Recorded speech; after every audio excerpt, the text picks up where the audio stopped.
Снег, которого все давно ждали, пошел аккурат в день соревнований. К добру, поговаривают аксакалы. Весть о турнире разнеслась по всей области. С самого утра спортсмены и их лошади заполнили сельскую округу. Почетными гостями стали члены партии «Өнігу Прогресс», депутаты Жогорку Кеңеша. Председателю партии Бакыты Төребаева предоставили и первое слово, и честь открыть соревнования. Народный избранник отметил, что национальные виды спорта необходимо не только развивать, но и превратить в массовый вид спорта. Наша партия очень активно работает в направлении развития национальных видов спорта. Я надеюсь, что вы оцените нашу работу. Надеюсь получить ваше благословение.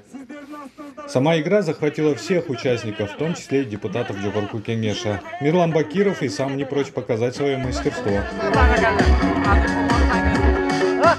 Игры не от случая к случаю, а на регулярной основе и в будущем перейти к массовому формату. С такой программой пришли партийцы «Өнігу Прогресс». Эту идею поддерживают и местные жители.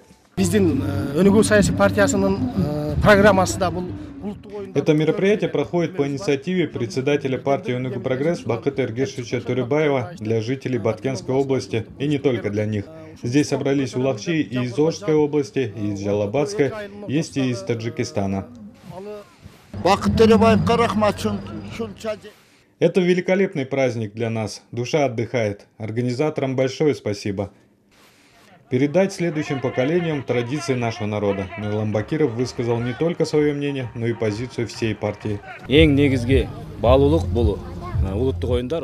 Как вы видите, среди зрителей много детей, и большинство из них хотели бы играть в кокбойру, когда вырастут. Мы ставим задачу дать им такую возможность с детства.